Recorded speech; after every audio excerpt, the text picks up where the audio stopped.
Dr. Martin Luther King Jr. is well known for many things that include being an African American civil rights activist, Baptist minister, and father of four, just to name a few. Martin Luther King did more than just work for civil rights. He worked for workers' rights, economic justice, and argued that blacks and lower-class white men should not be the only men risking their lives in the Vietnam War. Dr. King spoke about the poor conditions and unfair wages that were given to black men. In February of 1968 in Memphis, Tennessee, sanitation workers refused to work. The workers demanded higher wages and safer working conditions. Dr. King visited Memphis in early April and had an effective role in meetings and street actions to make their rights equal. King was assassinated on April 4, 1968, while in Memphis working on giving workers fair wages and fair working conditions. This proves he died standing up for what is right. Beginning as an activist for civil rights, Martin Luther King had little to no support from the white population. He constantly spoke about issues that African Americans dealt with on a daily basis. One of the reasons whites were not supporting Dr. King was because these issues had little to no effect on them. But soon, the conflict in Vietnam caused America to try and fix problems by using violence. This affected both the white and African American population. Dr. King was strongly against violence and believed the issue could be peacefully dealt with. The war made it harder for King to reach his goal of peace and equality. The war sent lower-class white men and African Americans to the front line, segregating them from the upper and middle-class white men. This made the lower-class whites realize they were not much different from the African Americans, and King was now standing up for both races' rights.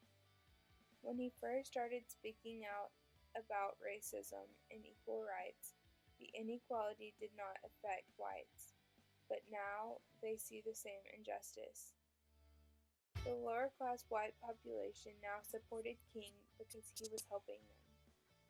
Martin Luther King then started speaking about the war, which hit home for the lower-class white men. King stated, "Perhaps a more tragic recognition of reality took place when it became clear to me that the war was doing far more than devastating the hopes of the poor at home. It was sending their sons and their brothers and their husbands to fight and to die in extraordinarily high proportions relative to the rest of the population."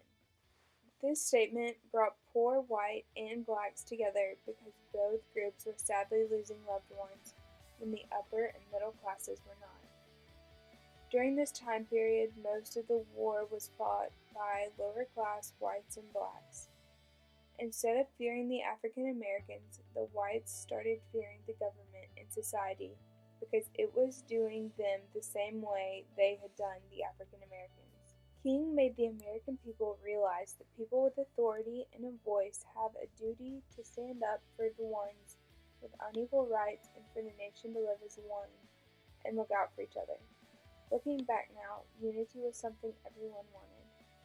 We realized Martin Luther King Jr. was not only for the African Americans, but was for equality and peace between all races and economic backgrounds. The shift in support for Martin Luther King Jr. was because the white people realized that Dr. King was just an incredible man who wanted peace and love throughout our nation.